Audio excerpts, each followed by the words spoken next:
abstenção voluntária e deliberada de alimentos, com o objetivo de se dedicar à oração.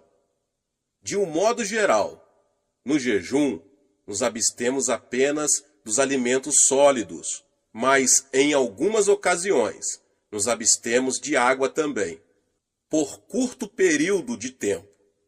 No Sermão do Monte, Jesus ensinou aos seus discípulos como o jejum deve ser observado. E nesse ensinamento, ele inclui também instruções sobre a finalidade do jejum. Nunca deveria ser feito para impressionar aos outros. Tudo indica que ele acreditava que os discípulos iriam jejuar, pois disse: quando jejuardes, e não se jejuardes. Ele próprio nos deu o exemplo. Jesus, cheio do Espírito Santo, voltou do Jordão e foi guiado pelo mesmo Espírito no deserto durante 40 dias, sendo tentado pelo diabo. Nada comeu naqueles dias, ao fim dos quais teve fome. Lucas 4, 1 e 2. Após esse jejum, Lucas registra que Jesus, no poder do Espírito, regressou para a Galiléia. Pelos versículos que eu acabei de citar, podemos deduzir que o fato de uma pessoa ter recebido a plenitude do Espírito Santo não quer dizer que necessariamente ela andará no poder do Espírito. Acredito que o meio pelo qual se obtém poder, principalmente poder em oração, é jejuar e orar. O ministério de Paulo também começou com jejum e oração. Ele testificou para a igreja de Corinto, que comprovava seu ministério por sua disciplina espiritual, nas vigílias, nos jejuns. 2 Coríntios 6, 5. Mas o apóstolo estava acostumado a jejuar e orar. Vigílias significa noites de oração. A igreja primitiva jejuava e orava em cultos públicos com o objetivo de saber a vontade de Deus. Lemos em Atos 13 como o Espírito Santo pôde dar orientações claras à igreja. Havia na igreja de Antioquia profetas e mestres: Barnabé, Simeão, por nome de Níger, Lúcio de Cirene, Manaém, Colasso de Herodes, o tetrarca, e Saulo. E servindo eles ao Senhor e jejuando, disse o Espírito Santo: separai-me agora Barnabé e Saulo para a obra a que os tenho chamado. Então, jejuando e orando, os despediram, e aqueles dois apóstolos, Barnabé e Paulo, fundaram novas igrejas, ensinaram aos crentes a mesma prática de jejuar e orar, que haviam aprendido em Antioquia. E tendo anunciado o evangelho naquela cidade e feito muitos discípulos, voltaram para Listra, e Icônio, e Antioquia, fortalecendo a alma dos discípulos, exortando-os a permanecer firmes na fé, e mostrando que através de muitas tribulações nos importa entrar no reino de Deus, e promovendo-lhes em cada igreja a eleição de presbíteros, depois de orar com jejuns, os encomendaram ao Senhor em quem haviam crido. Atos 14, 21 ao 23. Este verso mostra que o jejum e a oração eram elementos vitais para a obtenção de orientação do Espírito Santo, antes de se ordenarem os líderes da igreja. O jejum associado à oração predispunha a igreja primitiva para ter clareza de mente e espírito, a fim de estabelecer seus fundamentos. Mas jejum e oração não apenas favorecem a clareza de mente e espírito, trazendo até nós a voz do Espírito Santo e sua orientação. Eles são importantes também para obtermos vitórias nos campos espiritual e material. Nós vamos ver um exemplo disso no Antigo Testamento. Josafá, rei de Judá, recebeu a informação de que havia um exército inimigo que se agrupava para atacar seu país. Era um exército composto de homens de Moabe e Amon, que se aproximava das fronteiras de Judá. Nós que moramos na Coreia do Sul, sabemos o que é ver um exército entrincheirado junto à nossa fronteira. Em vez de entrar em luta, pois não tinham armamentos, o rei resolveu usar os recursos espirituais. Proclamou um jejum nacional. E todo o povo se reuniu, homens e mulheres, meninos e meninas, e jejuaram e buscaram ao Senhor, pedindo sua intervenção. E o resultado disso foi que Deus conquistou uma gloriosa vitória. O Senhor orientou o rei, mostrando-lhe como deveria lutar contra o inimigo. Tenho certeza de que nunca houve uma batalha como aquela. Josafá designou alguns homens para louvarem o Senhor diante do exército. Quando o inimigo viu aquilo, houve uma grande confusão em seu acampamento. Os homens puseram-se a lutar uns contra os outros. E os israelitas, depois, levaram 3 dias recolhendo os despojos da batalha, já que Deus lhes dera vitória, sem que precisassem recorrer aos armamentos. Isso está em 2 Crônicas 20. Quando começamos a jejuar, temos que assumir a atitude mental correta. Não podemos ver o jejum como uma autopunição, apesar de que, a princípio, nosso corpo possa reclamar. O jejum deve ser encarado como uma maravilhosa oportunidade de nos aproximarmos mais de nosso Senhor e mantermos íntima comunhão com Ele, sem a preocupação de nos alimentarmos.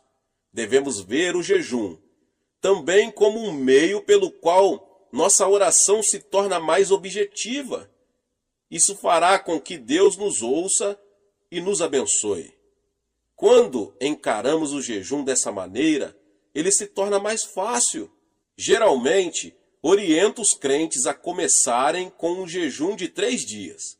Depois que se acostumam a um jejum de 3 dias, eles são capazes de jejuar por um período de 7 dias.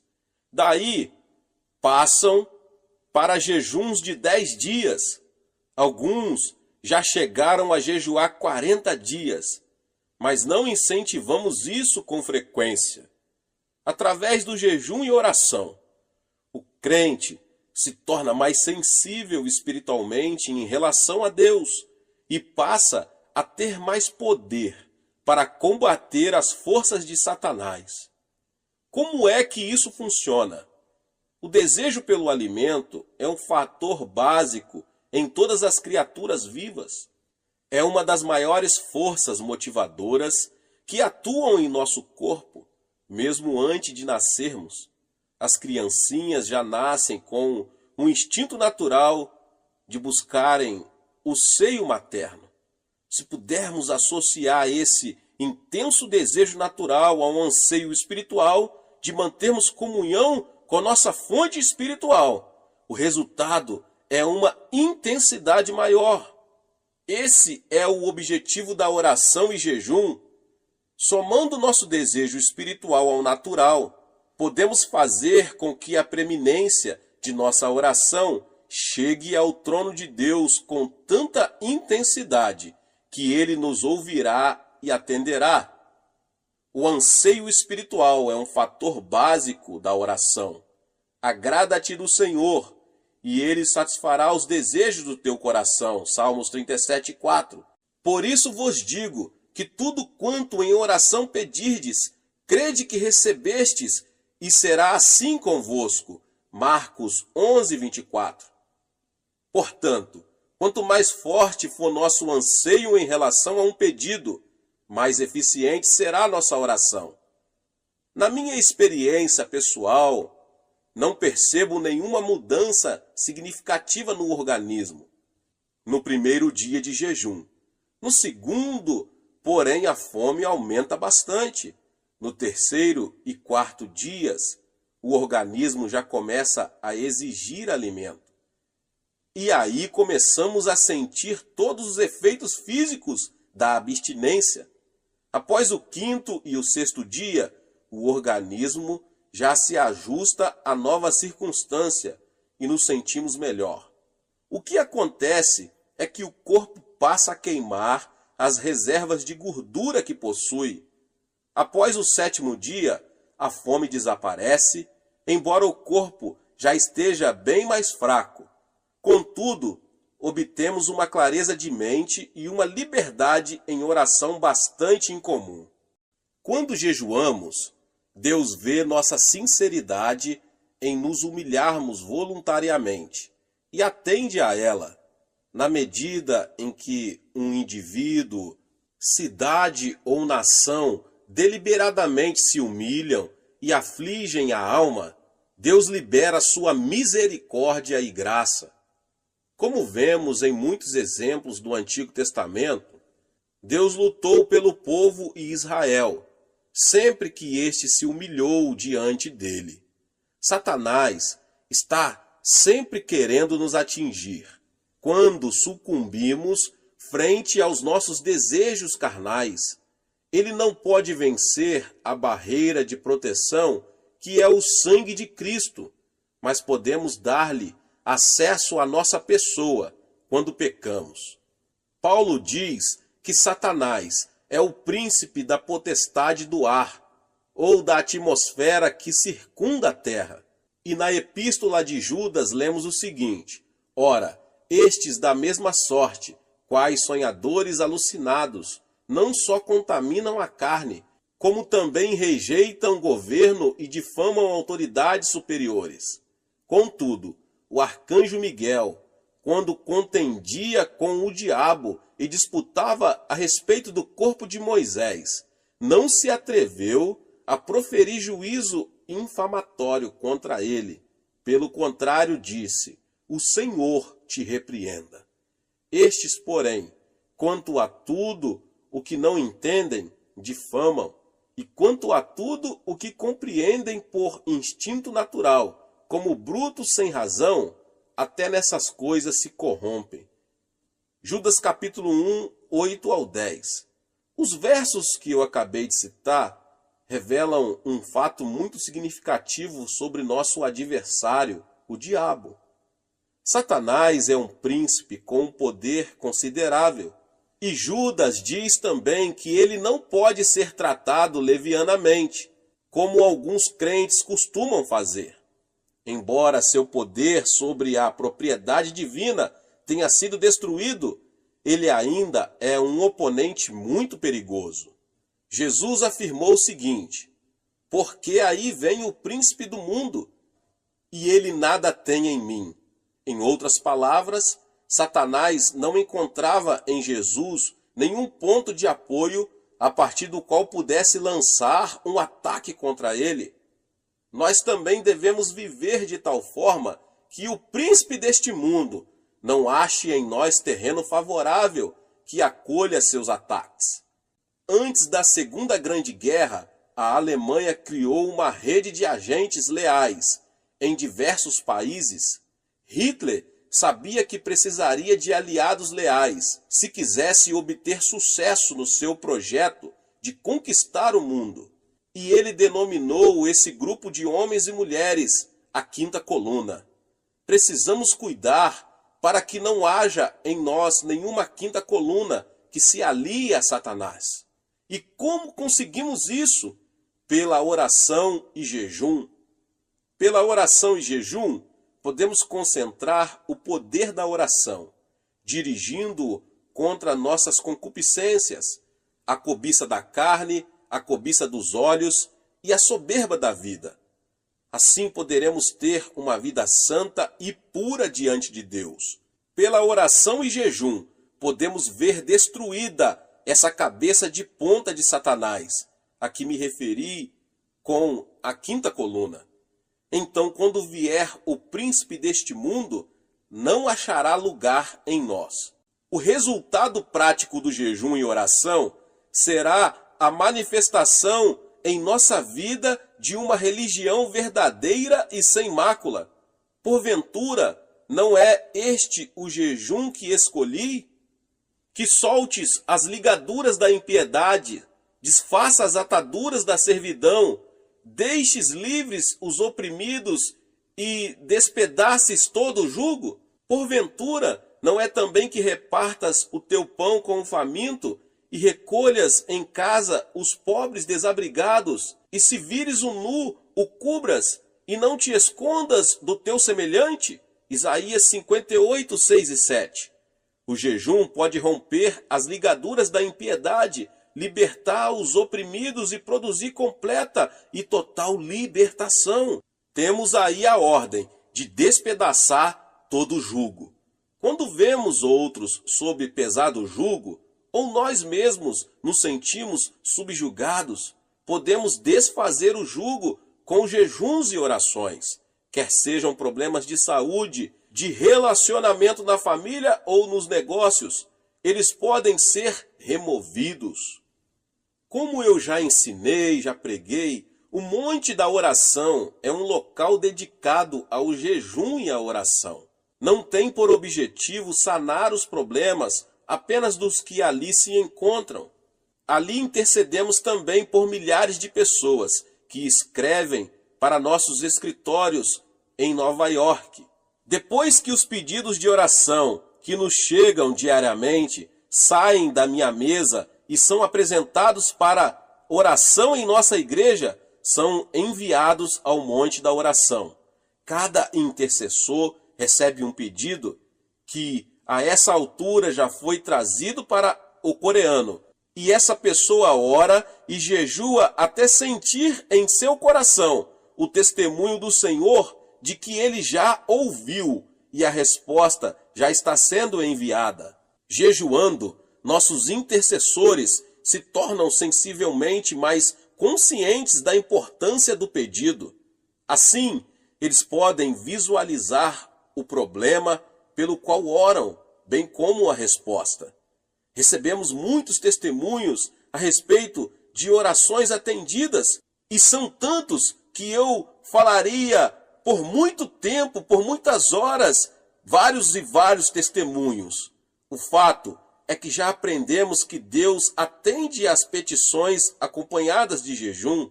De todas as partes do mundo chegam pessoas para jejuar e orar aqui no Monte da Oração em busca de um milagre, aqui em minha igreja na Coreia. Alguns anos atrás, veio aqui uma pessoa que sofrera uma paralisia infantil.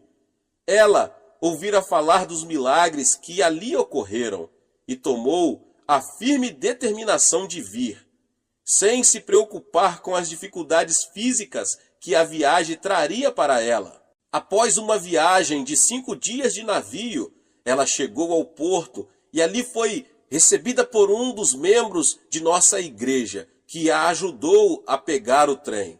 E essa pessoa, uma jovem de 23 anos, chegou com a esperança de voltar a caminhar. Sob o ponto de vista das circunstâncias naturais, isso era impossível, meus irmãos e irmãs. Ela ficara aleijada aos 3 anos de idade.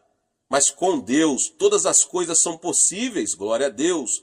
Assim que chegou, ela começou a edificar sua fé pela leitura da palavra de Deus, procurando ali todas as suas promessas. Como estava com a intenção de ficar aqui 3 meses, separou 2 dias da semana para jejuar.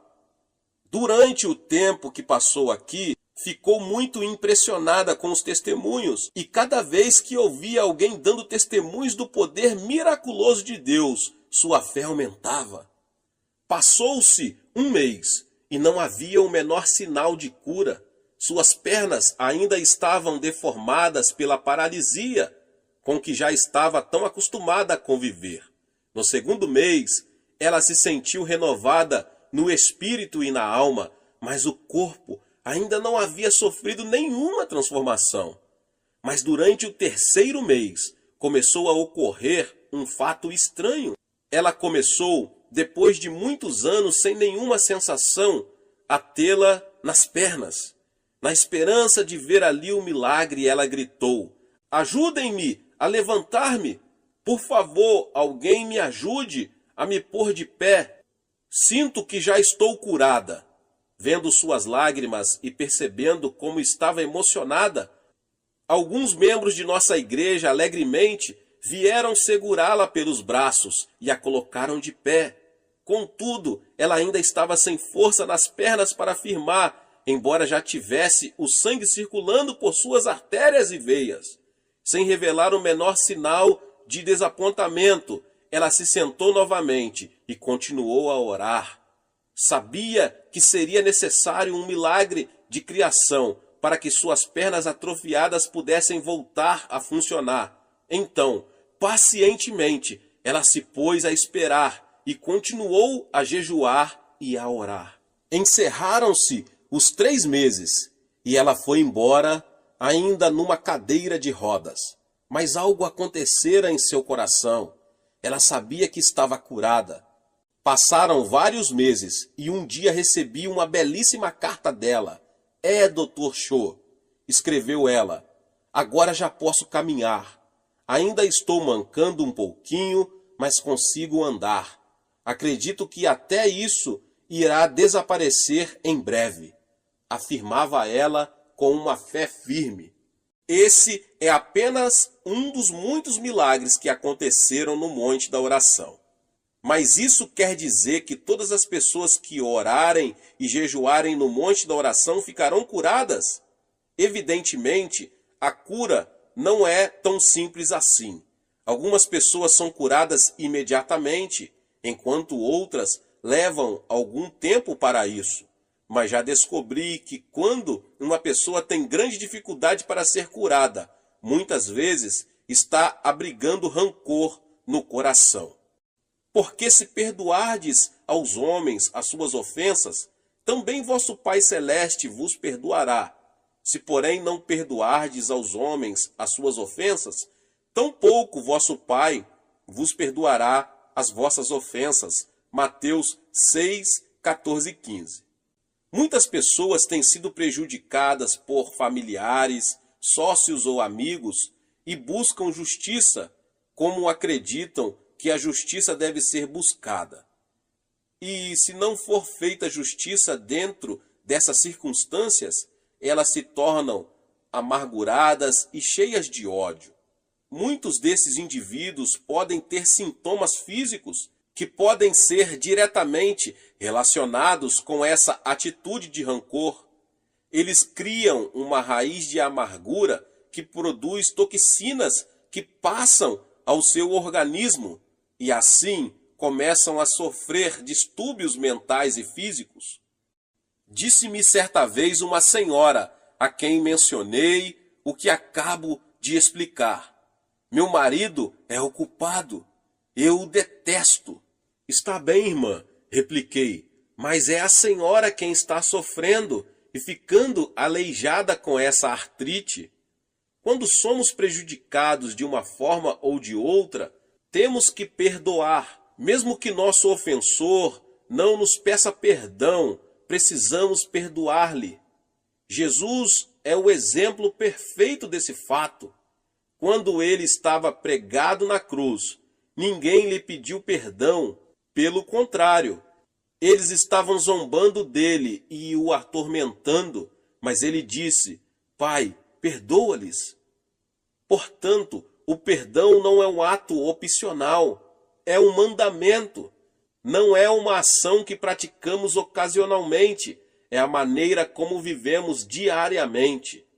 Quando perdoamos a uma pessoa que nos causou algum mal, estamos permitindo que o Espírito Santo coloque convicção de erro naquele que nos prejudicou. Nada escapa aos olhos de nosso Pai Celeste. Ele conhece todas as intenções, as motivações do coração. O Espírito Santo pode convencer de pecado, da justiça e do juízo. Bem, voltamos à história que eu acabei de dizer sobre a senhora. Aquela senhora que estava em meu gabinete era casada havia vários anos. O marido a abandonara e vivia com outra mulher. E essa irmã estava passando por sérias dificuldades, pois tivera que assumir o sustento dos filhos. Agora estava ali querendo cura para a sua paralisia. O Espírito Santo orientou-me para que lhe perguntasse: a senhora já perdoou o seu marido? Não, não posso. Eu o detesto, respondeu chorando, sem conseguir controlar as lágrimas. Mas a senhora tem de perdoar-lhe, continuei. Assim seu coração ficará livre dessa amargura que está impedindo que seja curada, e liberará o Espírito Santo para que opere na vida dele. Instantes depois, ela resolveu perdoar-lhe e voltar ao monte da oração para jejuar e orar. No domingo seguinte, após um de nossos cultos, ouvi alguém bater à minha porta. Convidei a pessoa para entrar e vi um homem de aparência muito séria, acompanhado de uma senhora. Pastor, disse ela, este é meu marido, por quem temos estado orando. A mulher mal conseguia conter as lágrimas ao virar-se para ele e dizer: conte ao pastor o que aconteceu. Pastor Cho, disse ele, será que Deus poderá perdoar-me? Sou um grande pecador.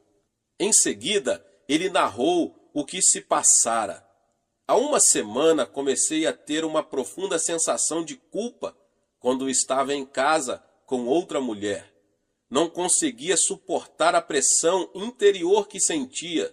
De repente, comecei a pensar na minha esposa e filhos que abandonara, e não conseguindo me livrar do senso de culpa que sentia. Quando chegou o domingo, resolvi vir à igreja com a esperança de receber perdão e me sentir melhor. Ali, então, vi minha esposa sentada do outro lado do salão. Naquele momento, resolvi pedir perdão a ela e a Deus. Será que Deus poderá perdoar-me?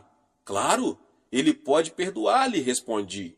Em seguida, orientei-o para fazer uma oração, e ele aceitou a Jesus como seu Senhor e Salvador. Que alegria maravilhosa ver aqueles dois novamente unidos em Cristo Jesus. Aquela mulher continuou a jejuar e a orar, e mais tarde pôde sair de sua cadeira de rodas completamente curada. Mas ela já fora curada interiormente por causa do perdão, antes mesmo de ser curada fisicamente pela cura divina.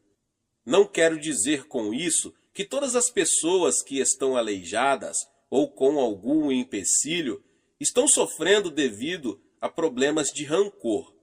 Contudo, muitas poderiam ser curadas se apenas se dispusessem a aprender a perdoar. Se você que ouve essa palavra e tem dificuldade em perdoar alguém, não deixe que seu orgulho tome conta da situação e impeça que você obedeça a palavra de Deus.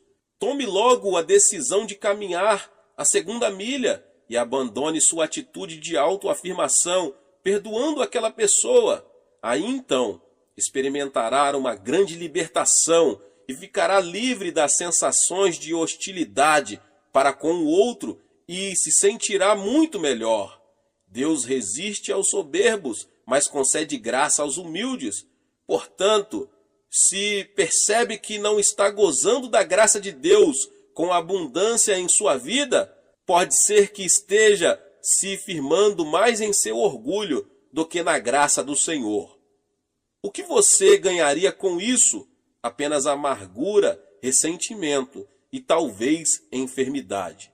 A palavra de Deus diz em Tiago 5, 15, 16, e a oração da fé salvará o enfermo, e o Senhor o levantará. E se houver cometido pecados, ser-lhe-ão perdoados. Confessai, pois, os vossos pecados uns aos outros, e orai uns pelos outros para serdes curados. Hoje em dia, os psicólogos, médicos e psiquiatras afirmam que a atitude mental de seus pacientes tem um peso muito grande na cura deles. Essa é a hora em que a igreja, o corpo de Jesus Cristo, deve ser curada. A atitude de Deus está explícita na terceira carta de João. Amado, acima de tudo faço votos por sua prosperidade e saúde, assim como é próspera a sua alma. O segredo para obter prosperidade espiritual e material está relacionado com a prosperidade da alma, obtida pelo perdão. Assim vemos que o jejum e a oração, somados a um espírito de perdão, resultarão em melhores condições de saúde para a igreja. Desse modo, esse veículo que Deus escolheu para trazer o avivamento ao mundo se tornará um instrumento útil e saudável nas mãos do Espírito Santo. Neste final do século XX, nós nos encontramos diante de um grande desafio e também de uma grande oportunidade. O de que precisamos é pessoas mais consagradas, mais dispostas a perdoar, sacrificar-se, a obedecer a Deus e a comprometer-se profundamente com Deus. Já me coloquei à disposição do Espírito Santo para fazer o que estiver ao meu alcance, no sentido de ser um instrumento para vermos um avivamento e o crescimento da igreja na terra. Você quer se colocar ao meu lado e assumir essa posição em Cristo Jesus? Glória a Deus!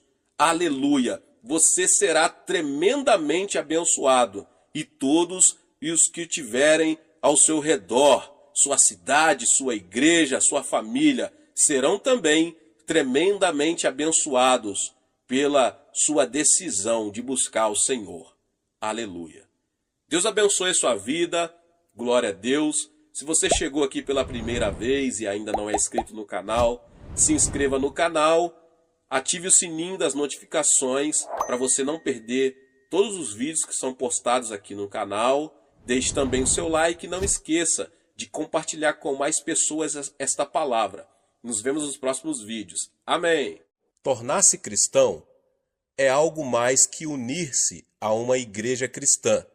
É muito mais do que simplesmente frequentar a igreja e receber o batismo em água. Ensina-nos a Bíblia que tornar-se cristão significa somente receber a vida eterna. Muitas pessoas têm um conceito errado a respeito do significado da vida eterna. Imaginam que vida eterna significa que vão viver por toda a eternidade no céu. Na verdade, a alma não morre, pelo que até o pecador viverá por toda a eternidade no inferno. Portanto, veja bem, aceitar a Jesus Cristo não significa apenas viver na eternidade. A palavra grega para a vida eterna é zoeaionion, que significa o tipo de vida de Deus. Você e eu temos a vida humana, que foi amaldiçoada por Deus com a pena de morte. Mas quando fomos a Cristo, nossos pecados foram perdoados, fomos purificados e o Espírito Santo veio morar em nós, trazendo às nossas almas a vida de Deus. Jesus Cristo é a vida de Deus. Quando ele vem à sua alma, você passa a ter a vida eterna, a vida de Deus. Muitos pensam que os verdadeiros cristãos não são diferentes dos pecadores, mas há uma tremenda diferença. Os crentes são tão diferentes dos incrédulos, como o céu é diferente da terra, porque os verdadeiros cristãos têm a vida de Deus em seu coração. Se você tiver a vida de Deus em você, irá para o céu e viverá ao lado de Deus, pois a vida de Deus estará vivendo em você a partir de agora mesmo, a partir do momento em que você aceitar a seu Filho como seu Salvador. Disse Jesus Cristo que se alguém tem a vida de Deus em si, 5 sinais se seguirão em sua vida.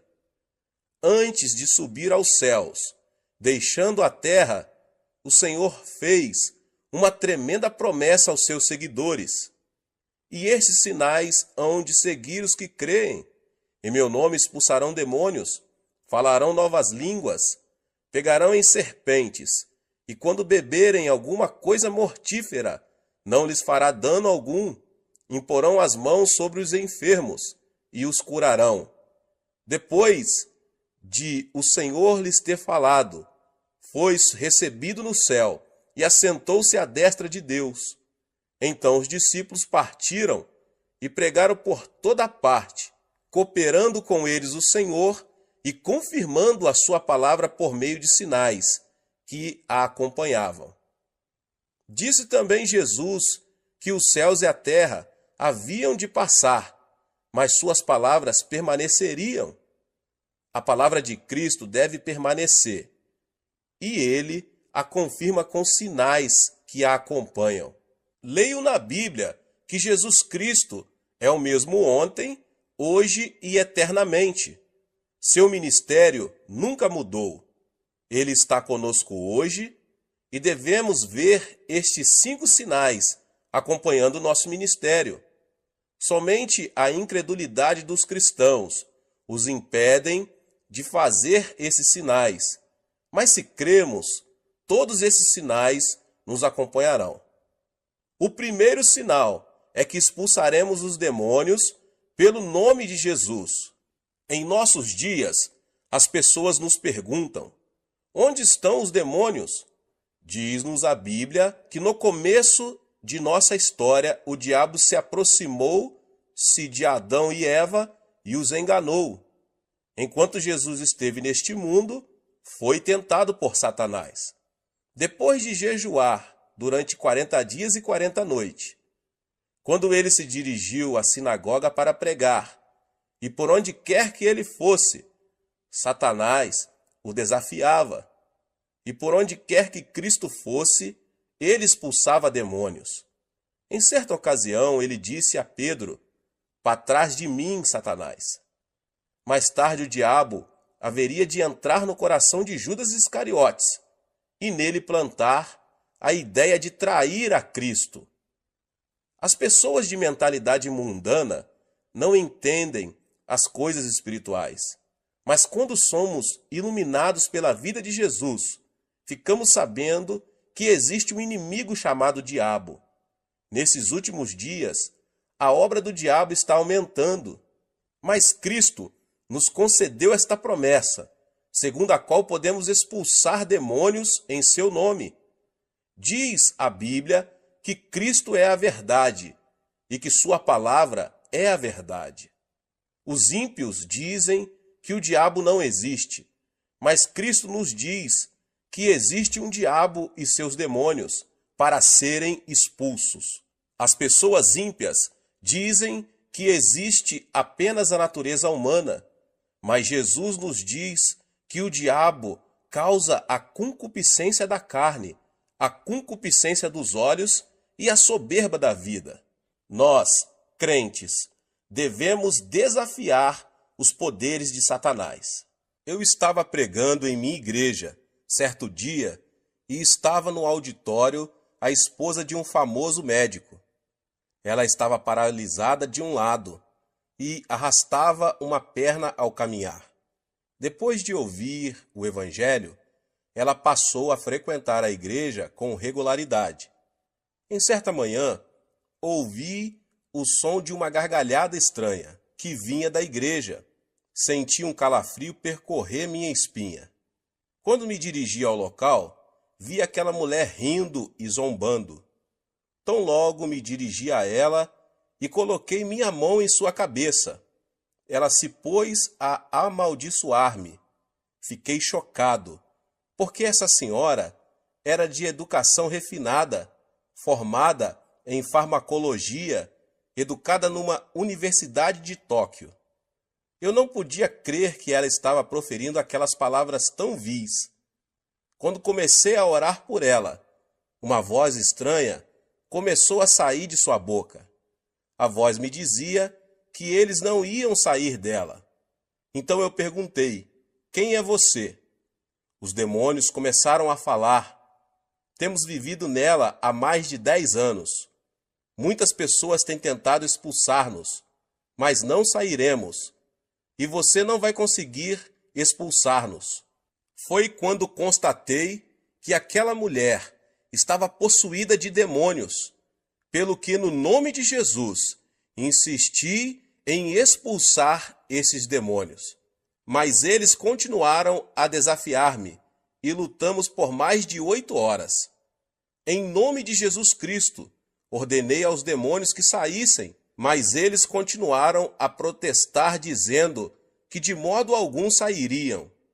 Eu não havia tomado o desjejum pela manhã, nem havia almoçado, de modo que às 17 horas eu estava tão cansado que quase não conseguia falar, mas prossegui clamando: Diabo, vá embora em nome de Jesus Cristo.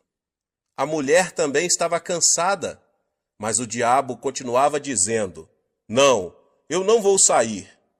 De minha parte, eu só não estava cansado, mas com muito medo, porque o marido dela era um famoso médico que trabalhava no Hospital da Cruz Vermelha em Seul. Não era cristão, e se me visse naquela situação, ele me processaria judicialmente. Em meu desespero, pus-me a clamar pelo nome de Jesus Cristo com maior fervor. O poder do Espírito Santo desceu sobre mim, e logo eu me vi cheio do Espírito, e me senti tão leve, como se eu estivesse esticado, bem na ponta dos dedos do pé. E novamente, com uma tremenda unção, ordenei ao diabo que saísse. De súbito, a mulher teve como uma convulsão e pôs-se a gritar. A seguir, desmaiou e ficou como morta. As pessoas ao meu redor começaram a dizer que ela estava morta. Mas quando eu a tomei pela mão e a levantei em nome de Jesus Cristo, ela se pôs de pé completamente curada de sua paralisia. Ela começou a pular e a louvar a Deus, e estando ocupada em demonstrar seu regozijo, o marido chegou. Ao ver a esposa curada, o homem se ajoelhou ali mesmo e entregou seu coração ao Senhor Jesus. Eu estive também dirigindo outra vez uma série de reuniões evangelísticas na Inglaterra. As reuniões eram feitas num teatro. As pessoas estavam endurecidas. Eu lhes pedia que gritassem aleluia, mas ninguém me atendia. Só faziam sentar-se e ficar olhando para mim, com cara de quem não estava gostando do meu sermão. De minha parte, continuei a pregar a palavra de Deus. No final do culto, quando pedi às pessoas doentes que viessem à frente para a oração, só uma garota veio. Era magérrima e sentia dores terríveis no estômago. Tão logo ela chegou na frente, começou a chorar. Disse ela: Pastor, não posso comer nada. Tenho terríveis úlceras estomacais e já visitei inúmeros médicos e não fiquei curada. O Senhor pode orar por mim? Quando coloquei minhas mãos sobre ela, a menina pôs-se a gritar. Ordenei-lhe, em nome de Jesus Cristo, fique curada. Mas nesse instante, repentinamente, ela se pôs a xingar-me. Você aí, coreano de uma figa, volte para casa. Eu não vou sair. Perguntei-lhe então, quem é você? Respondeu-me a voz, eu sou o diabo, e eu vou destruir esta menina. Antes de sair, eu vou matá-la. As pessoas por todo o teatro ouviram essas palavras. A congregação sentiu-se eletrizada. Todos se levantaram. Ordenei então ao diabo: Diabo, em nome do Senhor Jesus, sai dessa mocinha. Ela começou a gritar horrendamente e depois caiu prostrada. Ergui-a pela mão, em nome de Jesus, e ela, com o rosto radiante, disse: Louvado seja Deus. Ele foi embora. Ela ficou completamente curada.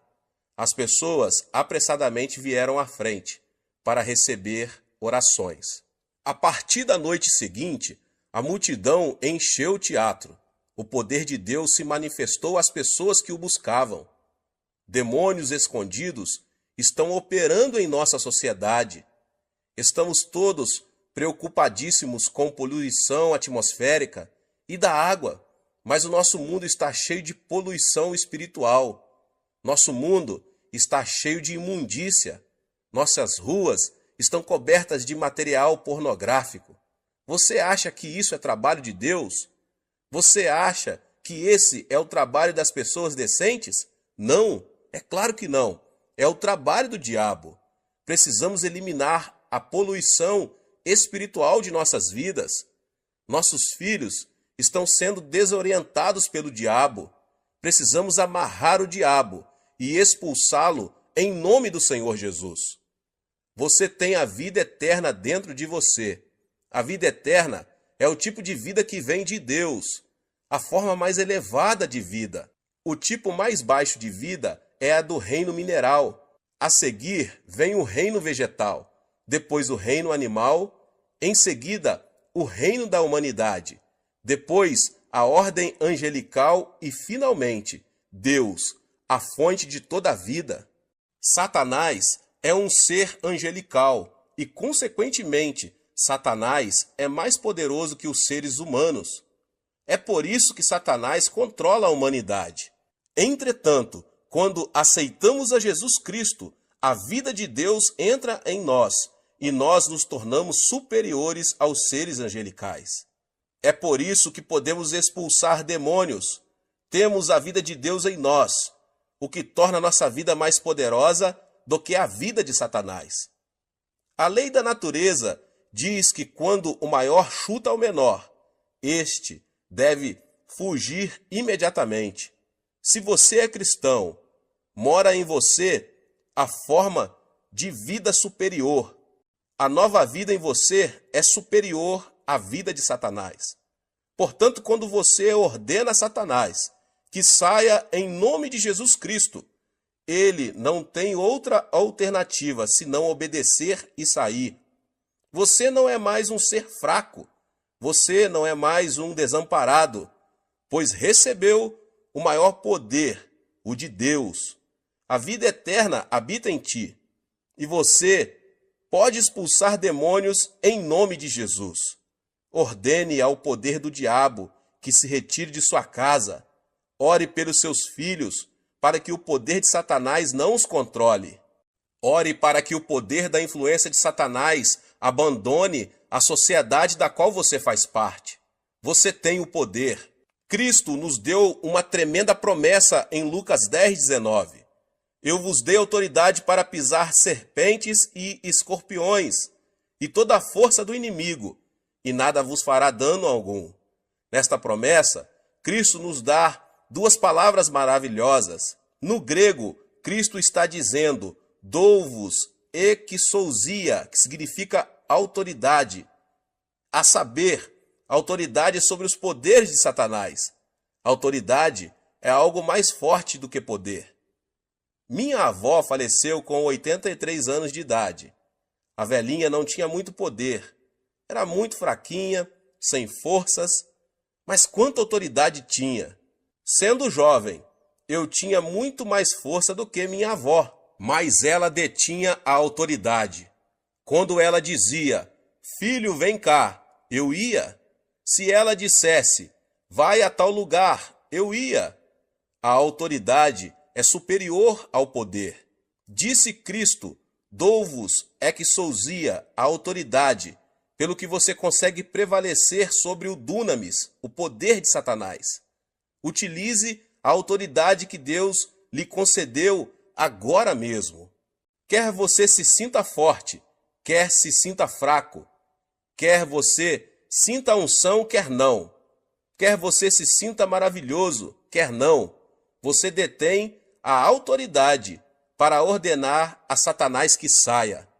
Satanás tem algum poder, mas a autoridade divina que você recebeu é superior às forças satânicas. Um policial está de pé numa encruzilhada. Ao aproximar-se um caminhão enorme, potentíssimo, muito mais forte do que ele, o policial pode fazer parar o veículo com um simples aceno de mão. Basta ao policial fazer outro aceno de mão e o caminhão vai embora. O caminhão tem potência, mas o policial tem autoridade. Diz a Bíblia que Deus deu autoridade, de modo que, ainda que Satanás tenha poder e se aproxime de você, se você conhece a palavra de Deus, você pode dizer: sai, vai embora daqui. Satanás está destinado pela lei de Deus a obedecê-lo, porque você tem autoridade. Diz a palavra de Deus que você é o vencedor agora. A vida que está em você é mais poderosa que a do diabo. Por isso, não diga que você é mais fraco. Jamais diga que você não consegue expulsar demônios, mas diga que tem tanto poder como autoridade, visto que a Bíblia assim diz: em meu nome expulsareis demônios. Certa vez eu estava no sul da Coreia e fui encontrar-me com um pastor. Eu o vi implorando e clamando em seu escritório. Quando abri a porta, vi uma mulher possuída de demônio, sentada no assoalho, enquanto o pastor implorava, dizendo: por favor, saia, por favor, saia. O diabo estava rindo dele. Disse eu ao pastor: se você apenas fizer cócegas no diabo, ele não vai sair.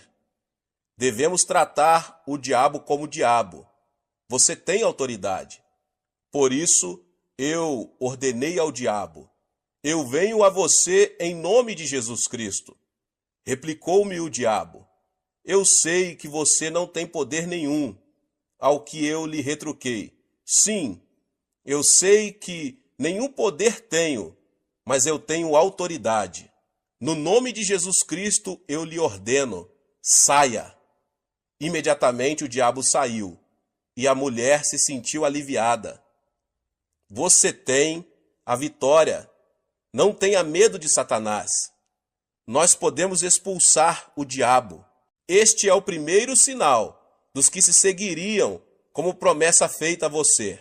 Em segundo lugar, disse Jesus que em seu nome os crentes falariam em novas línguas. Diz a Bíblia que quando os primitivos cristãos receberam o batismo no Espírito Santo, eles falaram em línguas. Quando o pecador se converte, o Espírito Santo vem habitar nele. Mas quando essa pessoa recebe o batismo no Espírito Santo, o Espírito toma conta dele e flui através dele. O Espírito Santo assume o controle de sua língua e ele começa a falar numa língua nova, muito bonita. Eu próprio oro muito em línguas, mas a Bíblia nos ensina mais do que o uso de línguas desconhecidas, visto que quando nós nos tornamos cristãos, recebemos uma nova língua, isto é, uma nova linguagem. Quando estávamos no mundo, falávamos a linguagem mundana, mas quando nós nos tornamos cristãos, passamos a falar de novas coisas. Começamos a falar a nova língua da Bíblia.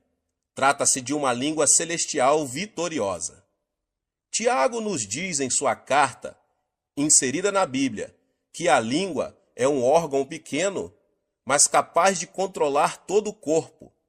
Diz ele que podemos controlar um cavalo com um freio enfiado em sua boca, em que o piloto dirige um enorme navio numa tempestade mediante um leme. Até mesmo uma pequena fagulha pode incendiar uma cidade inteira.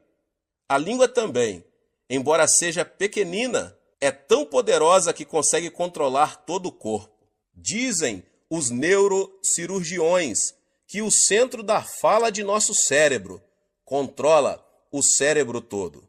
Assim que é o que você fala controla seu corpo todo. Se você fala negativamente, tais coisas negativas controlam o seu corpo inteiro. Se você falar doenças o tempo todo, as doenças controlarão seu corpo. Se você falar de pobreza, a pobreza vai controlar todo o seu corpo. Aquilo que você fala é o que finalmente vai dar forma à sua vida e determinar seu destino.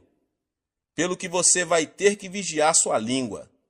Você não deve jamais entregar sua língua a Satanás e falar negativamente. Não fale de doenças, de pobrezas ou de fracassos, nem daquelas coisas negativas que passam a controlar seu corpo e, portanto, seu futuro. O famoso fundador da missão do Congo tinha câncer no fígado e o médico lhe disse que ele não poderia viver por muito tempo. Por isso, ele saiu do Congo e voltou para a Inglaterra. Um dia, estando deitado num divã, tomando sol e lendo a Bíblia, seus olhos caíram em 1 Pedro 2,24, e ele leu: Ele mesmo levou em seu corpo os nossos pecados sobre o madeiro, para que, mortos para os pecados, pudéssemos viver para a justiça. Pelas suas feridas fostes sarados. Uma nova revelação veio ao seu coração. O médico disse que eu sou um moribundo. A Bíblia diz que pelas suas feridas eu fui curado. Devo acreditar no médico ou devo acreditar na palavra de Deus? É claro que eu devo acreditar na palavra de Deus. A partir deste momento, ele determinou a falar da forma como a Bíblia fala, e pela fé, ele declarou o seguinte: pelas suas feridas eu fui sarado. A palavra de Deus começou a controlar seu corpo, e esse missionário ficou completamente curado do câncer no fígado. Uma moça estava morrendo de tuberculose. O médico do sanatário chamou a mãe dela e pediu-lhe que levasse a filha para casa, para ela morrer ao lado da família. Por isso, seus pais foram ao hospital e levaram a filha embora. Ela estava prestes a morrer. Conduziram-na para o apartamento onde moravam. Certo dia, sua mãe estava passando roupa, e a filha leu na Bíblia a passagem que diz: pelas suas feridas fostes sarados. Ela gritou: mãe, vem cá, olhe esta passagem. Diz que pelas feridas de Cristo eu fui sarada. Se eu fui sarada, por que devo ficar deitada aqui? Traga minhas roupas e meus sapatos. Sua mãe replicou: oh, não, você não deve levantar-se, porque o médico nos advertiu muito bem que você deve ficar deitada. Replicou a jovem: mãe, será que Deus disse uma mentira? Você sempre me ensinou a crer na palavra de Deus. E a palavra diz que pelas feridas de Cristo eu fui sarada. Não devo crer nessa palavra? A mãe trouxe as roupas pedidas e a filha as vestiu. A moça levantou-se e, embora gaguejasse um pouco, declarou: eu fui curada pelas feridas de Cristo. Sua língua começou a controlar-lhe o corpo todo. Ela se dirigiu à cozinha, cozinhou alguns alimentos e pôs-se a comer. Depois foi à sala para louvar a Deus. À medida que confessava que estava curada pelas feridas de Cristo, foi ficando cada vez mais forte, de modo que, dentro de uma semana, sentia-se muito bem. Ela foi ao hospital e, depois de passar por um exame médico completo, foi declarada curada. A palavra de Deus deve permanecer para sempre. O que você falar, vai obter. A Bíblia nos manda falar à montanha e ordenar-lhe que seja lançado ao mar, e isso acontecerá. A Bíblia contém 32.500 promessas. Pronuncie as promessas de Deus e você vai obter o que a palavra de Deus promete a você. Muitas pessoas estão pronunciando as palavras erradas. Estão continuamente falando de modo negativo. Falam de seus fracassos, falam de suas fraquezas, falam de sua infelicidade. Depois se queixam e ficam imaginando as razões porque são um fracasso e porque não há paz em suas casas. Ficam imaginando porque há tantas fraquezas em seu corpo. A razão é que controlam seu corpo com a conversa errada. Fale uma língua nova, fale a língua da Bíblia. Fale de redenção, de vida eterna. Fale que você foi sarado pelas feridas do Senhor Jesus Cristo. Diga que Deus é sua força e você verá boas coisas acontecerem a você. Sim, aprenda a falar uma nova língua. Aos 18 anos de idade, eu estava morrendo de tuberculose. Eu era um fracasso em casa e não tinha dinheiro e ia muito mal nos meus estudos. Não havia esperança para mim neste mundo. Foi quando eu me tornei cristão e resolvi que falaria a linguagem da Bíblia. Falei de cura, confessei o sucesso e pronunciei palavras de abundância. Não permiti que minha língua falasse coisas negativas.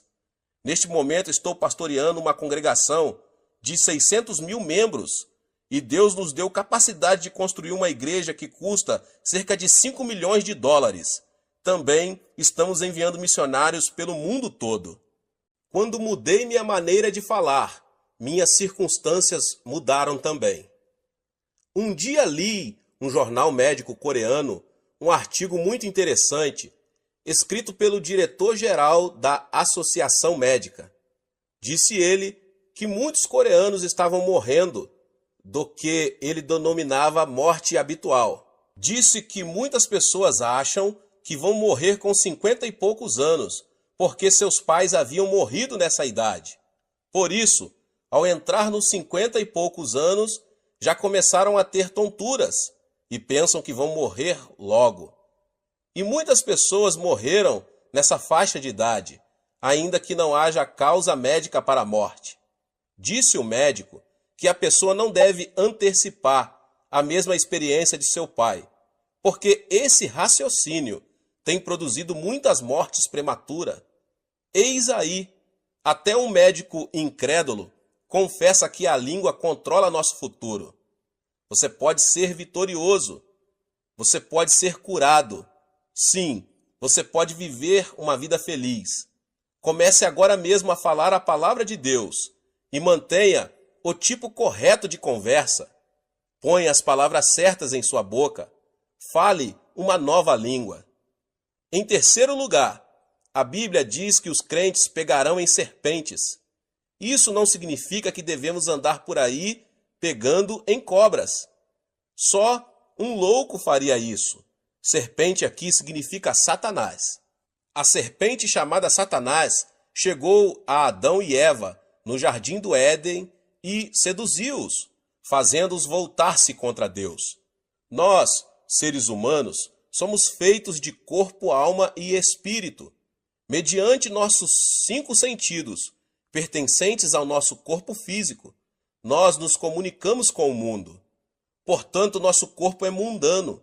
Nossa alma é nosso verdadeiro eu, nossa verdadeira personalidade. Mediante o conhecimento e as emoções, nossa alma pode tomar decisões e exercer sua vontade. Portanto, nossa alma é apenas autoconsciente. Somente mediante nosso espírito podemos comunicar-se com Deus. Através do nosso espírito conhecemos Deus e o adoramos.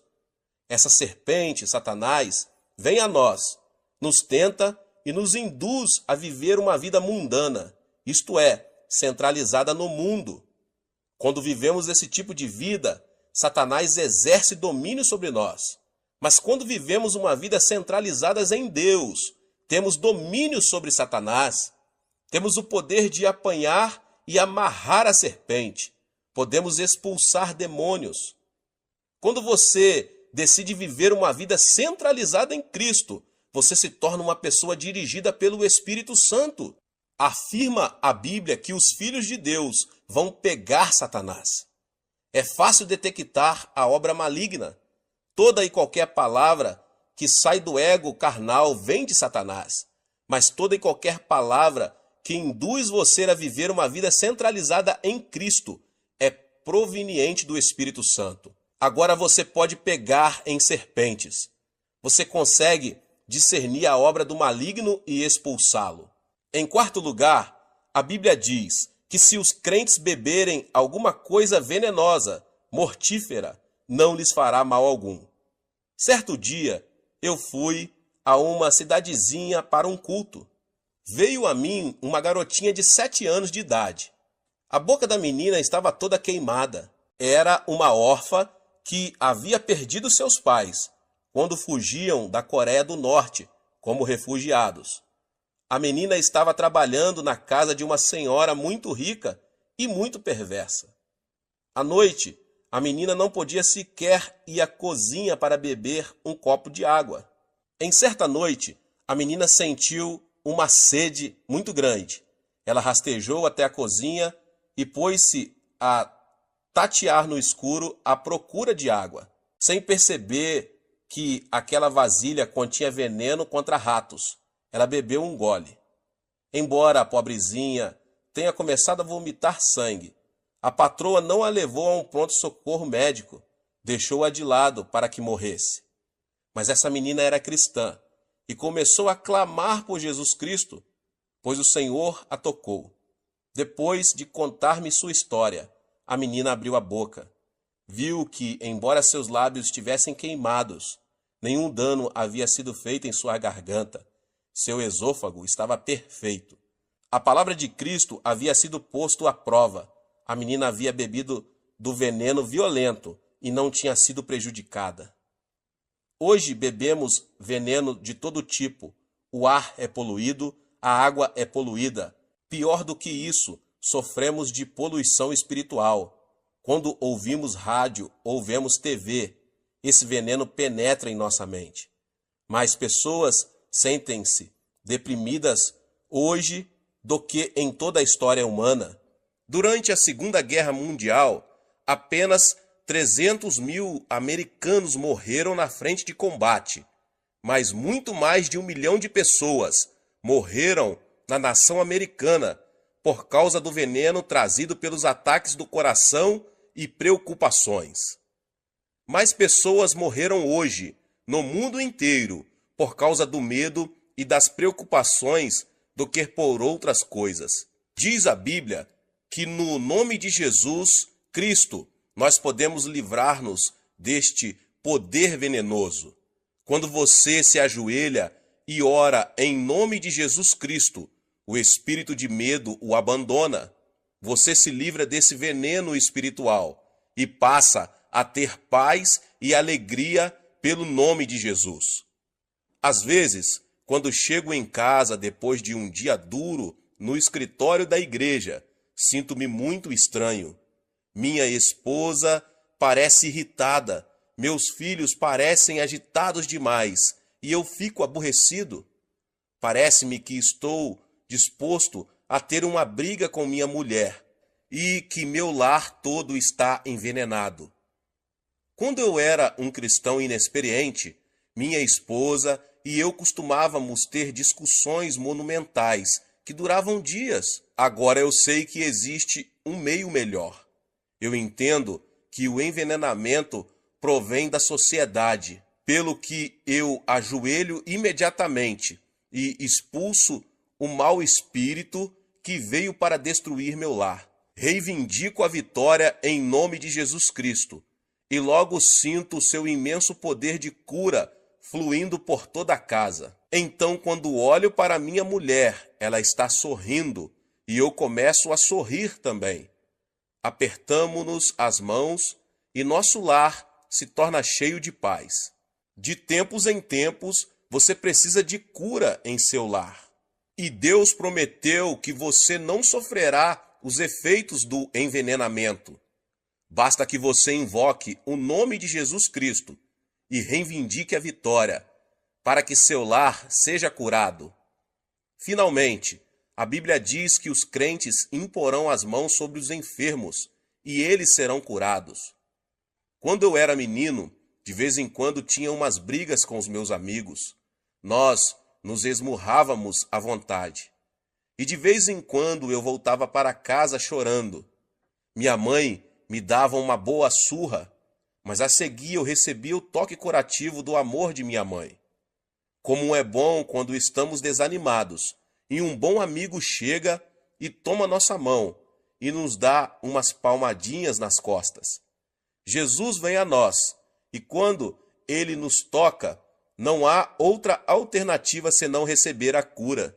Jesus não tem um corpo físico, mas ele quer usar seus braços, sua boca e suas mãos. Quando você impõe suas mãos sobre os enfermos, em nome de Jesus, o poder do Espírito Santo flui através de suas mãos e a cura se estabelece. Diz a Bíblia que quando você coloca suas mãos nos enfermos, eles serão curados. É a palavra de Deus que o diz. Depois de um ano após nosso casamento, descobri que minha esposa estava terrivelmente doente, com tuberculose. Ela já estava grávida. O médico pediu-me para praticar um aborto, mas isto era contra minhas convicções. Todos os dias eu impunha minhas mãos no corpo de minha mulher e sentia o poder do Espírito Santo fluindo através de todo o seu corpo, enquanto eu reivindicava a vitória. Após alguns meses, ela ficou completamente curada. Mas depois que nosso primeiro filho nasceu, ele começou a ter terríveis acessos de tosses e o médico não conseguia curá-lo. Todas as noites ele tossia quase ao ponto de asfixiar-se e o médico estava bastante preocupado. Então, em nome de Jesus Cristo, coloquei minhas mãos sobre ele e senti o poder de cura cobrir meu filho. Vez após vez, quando eu impunha as mãos sobre meu filho, eu sentia a vida de Cristo passar para ele. E logo, para espanto dos médicos, o menino ficou completamente bom. A vida de Deus habita em você. O Espírito Santo mora em você. E quando você invoca o nome de Jesus Cristo em amor e fé e toma a mão dele, seu poder flui mediante suas mãos e os enfermos são curados. Que o poder de Deus inunde sua vida à semelhança de um rio caudaloso. Esse é o outro privilégio da pessoa ser crente. A Bíblia diz que esses 5 sinais o acompanharão se você crer. Levante-se e tome posse da vitória. Use esses sinais para o benefício de seus vizinhos, para trazer libertação aos oprimidos, para a glória de Deus. Dê nova esperança e uma nova língua aos que estão desencorajados. Tenha discernimento na presença do diabo e expulse-o. Estes são privilégios seus como cristão em nome